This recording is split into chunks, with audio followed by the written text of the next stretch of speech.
3, 2, 1. We have ignition.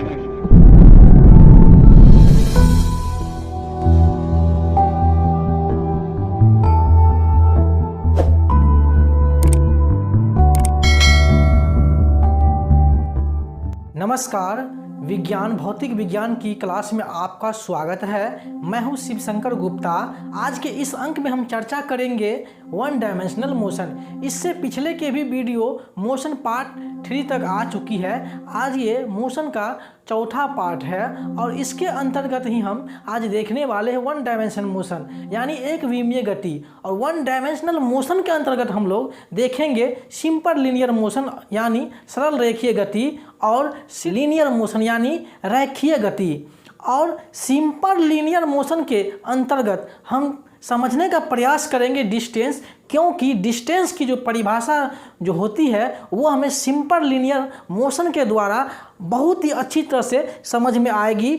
और only linear motion यानी रेखीय गति के द्वारा हम डिस्प्लेसमेंट की परिभाषा समझेंगे। और डिस्प्लेसमेंट की परिभाषा जो हमें अच्छी तरह से समझना है तो हमें लीनियर मोशन को समझना बहुत ही आवश्यक जाता है, क्योंकि इन्हीं दोनों के द्वारा डिस्टेंस और डिस्प्लेसमेंट को समझने में आसानी होती है। तो चलते हैं आज के टॉपिक की तरफ और आज का टॉपिक है वन डायमेंशनल मोशन। आइए देखते हैं सिंपल लीनियर मोशन यानी सरल रेखीय गति यानी सिंपल लीनियर मोशन किसे कहते हैं। तो जब वस्तु सरल रेखा पथ पर गति करती है तो वह गति जो है सरल रेखीय गति कहलाती है। और सरल रेखीय गति जो है वो गति का जो है सबसे सिंपल यानी सबसे साधारण प्रकार है।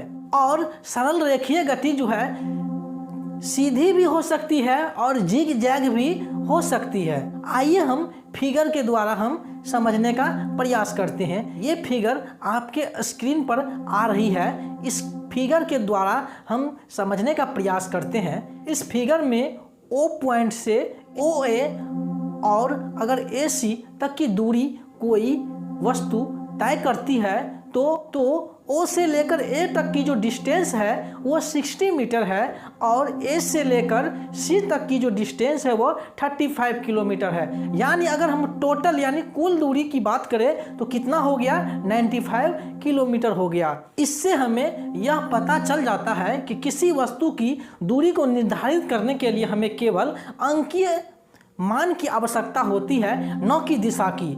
और भौतिक राशि का अंकीय मान उसका क्या है तो परिमाण है, और इससे ही हम दूरी को समझ सकते हैं। तो आइए हम चलते हैं दूरी यानी डिस्टेंस की तरफ। तो डिस्टेंस क्या है यानी दूरी। तो रैखिक गति करती हुई वस्तु द्वारा किसी समय अंतराल में तय की गई संपूर्ण मार्ग की जो लंबाई होती है वो क्या कहलाती है, दूरी कहलाती है। क्या बोले हम तो संपूर्ण मार्ग का मतलब A पॉइंट से B पॉइंट तक जाने के लिए चाहे वो किसी भी फॉर्म में हो, चाहे वो सीधी हो, चाहे वो जिग जैग में हो, लेकिन यहाँ पे कहा जा रहा है कि रैखिक गति करती हुई वस्तु द्वारा किसी समय अंतराल में तय की गई संपूर्ण मार्ग की लंबाई, जो लंबाई है वो क्या कहलाती है तो दूरी कहलाती है। और दो बिंदुओं की तय की गई कुल दूरी जो है वो कभी भी शून्य नहीं हो सकती। और डिस्टेंस में केवल परिमाण होता है, इसलिए हम डिस्टेंस को हम कौन सी राशि कह सकते हैं तो उसे हम अदिश राशि कह सकते हैं। और इसे व्यक्त करने के लिए हमें दिशा की जो है आवश्यकता नहीं होगी। क्यों? क्योंकि इसमें केवल परिमाण की आवश्यकता होती है। और जब परिमाण की केवल परिमाण की आवश्यकता होगी तो हमें क्या होगा, व्यक्त करने के लिए दिशा की आवश्यकता होगी ही नहीं।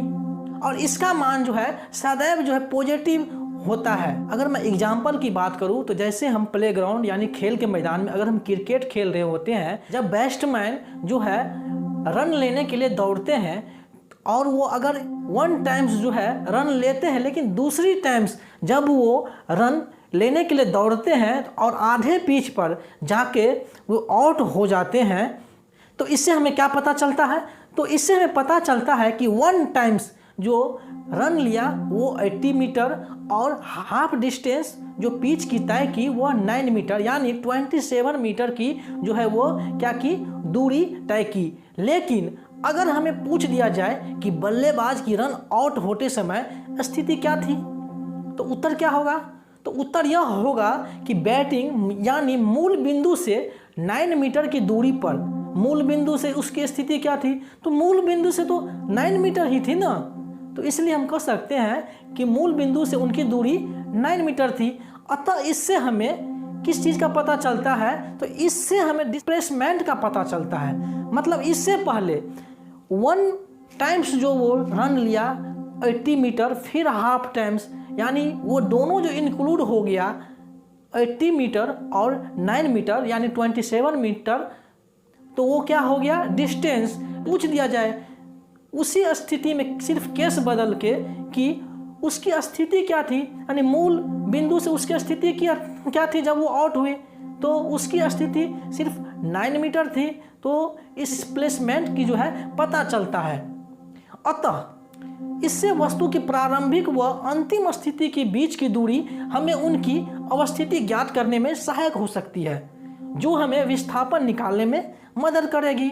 एवं दूरी एवं विस्थापन में क्या करता है? ये हमें अंतर को बतला देता है। तो हमें अगर डिस्टेंस की परिभाषा बताने को बोला जाए तो हम यह भी सिंपल में कह सकते हैं कि प्रारंभिक स्थिति से अंतिम स्थिति यानी प्रारंभिक बिंदु से अंतिम बिंदु तक पहुंचने में तय की गई कुल जो लंबाई होगी उसे हम क्या कहेंगे? दूरी कहेंगे। तो हम देखें कि किस प्रकार हमें सिंपल लीनियर मोशन के द्वारा डिस्टेंस की परिभाषा हमें समझने में आसानी हुई और डिस्प्लेसमेंट का भी जो है इसी प्रकार जो है हमें आसानी होगी।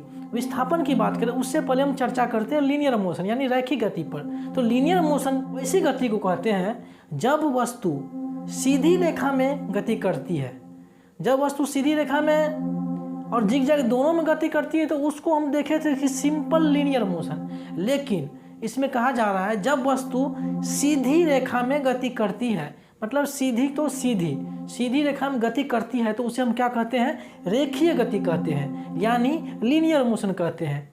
तो एग्जाम्पल की बात करूं तो सड़क पर जब कोई गाड़ी चलती है तो उसकी गति को हम कह सकते हैं कि ये लीनियर मोशन में है। दूसरी एग्जाम्पल की बात करूं तो बंदूक से जब गोली निकलती है तो वो भी जो है लीनियर मोशन में ही होती है। एक ही बेसिक प्रिंसिपल पर काम करती हैं। फुल्ली ऑटोमेटिक बंदूकों से अलग सेमी ऑटोमेटिक पिस्तौल है। इस वीडियो में हम देखेंगे कि सेमी एक कारतूस या इस पर दबाव बनाए रखते हैं।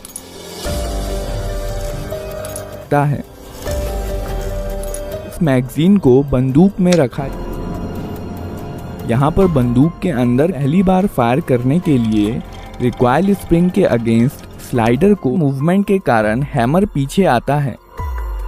यह हैमर स्ट्रट के जरिए मेन स्प्रिंग को दबा देता है।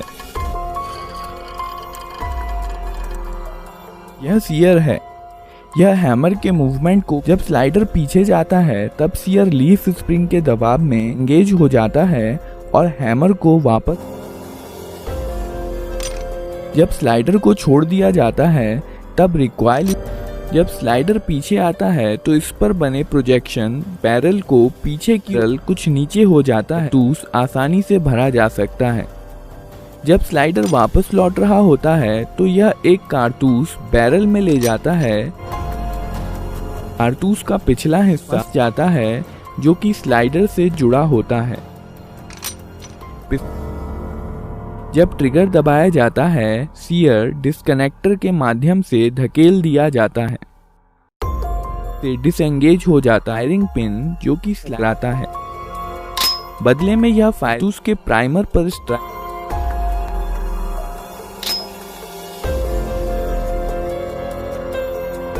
प्राइमर जल जाता है उसमें रखे पाउडर में, जिसकी वजह से बहुत सारी गैसेस पैदा होती हैं और बुलेट के पीछे की जगह बेहद हाई प्रेशर गैसों से भर जाती है। इसलिए बुलेट पर पीछे से बल लगता है जिसके कारण बुलेट बहुत तेज चलती है। बुलेट के बाहर आ जाने पर यह गैसेस एटमॉस्फेयर में चली जाती हैं पर कोई बल नहीं लगाती हैं और बुलेट अपने मोमेंटम के कारण आगे बढ़ती जाती है।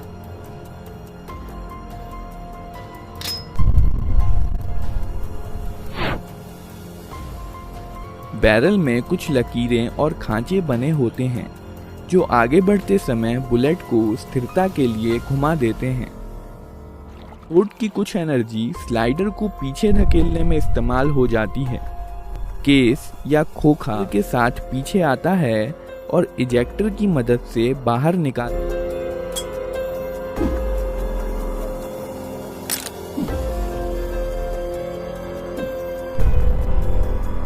साथ ही साथ स्लाइडर हैमर को पीछे धकेलता है और बंदूक को अपने आप रिलोड भी कर देता है। और अब बंदूक ट्रिगर दबाने पर सीधे कनेक्टर की मदद से धकेला जाता है। पर बने स्लॉट या डिस्कनेक्टर को नीचे कमर के साथ एंगेज हो सकता है।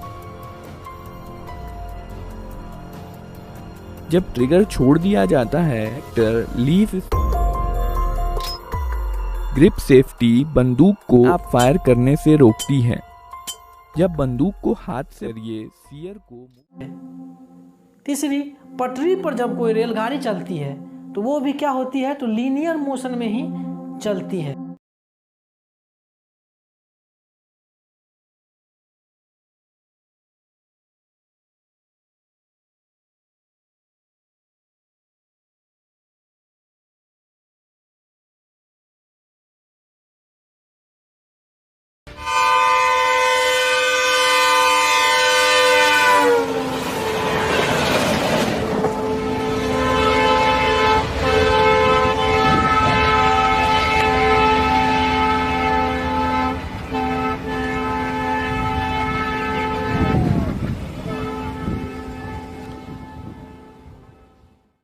और जब भी सीधी रेखा की बात होती है तो विस्थापन को निकालने में मदद मिलती है।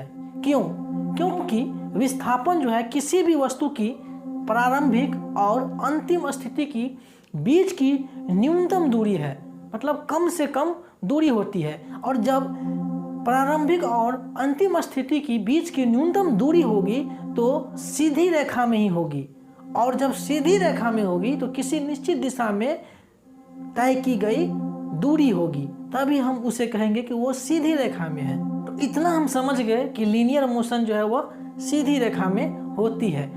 और इससे हम पता करते हैं कि डिस्प्लेसमेंट की जो डिफिनीशन होगी वो यह होगी कि वस्तु की प्रारंभिक एवं अंतिम स्थिति के बीच की जो है न्यूनतम दूरी डिस्प्लेसमेंट यानी विस्थापन होगी।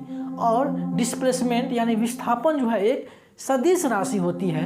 अब सदिश राशि क्यों होती है?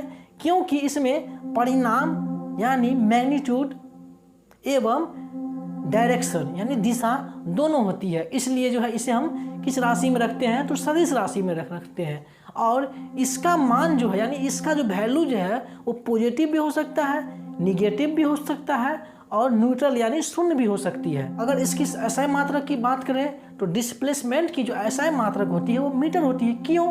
क्योंकि वो लंबाई की माप से संबंधित है। इसी प्रकार हम डिस्टेंस की भी अगर SI मात्रक की बात करें तो मीटर ही होगी, क्योंकि वह भी जो है लंबाई की माप से संबंधित है, डिस्टेंस यानी दूरी। तो आइए एक बार रिकॉल करते हैं। इस चैप्टर में हम देखें सिंपल लीनियर मोशन और उसके द्वारा हम डिस्टेंस, और फिर देखें लीनियर मोशन और उसके द्वारा हम डिस्प्लेसमेंट को देखें। तो आज का वीडियो बस इतना ही। धन्यवाद।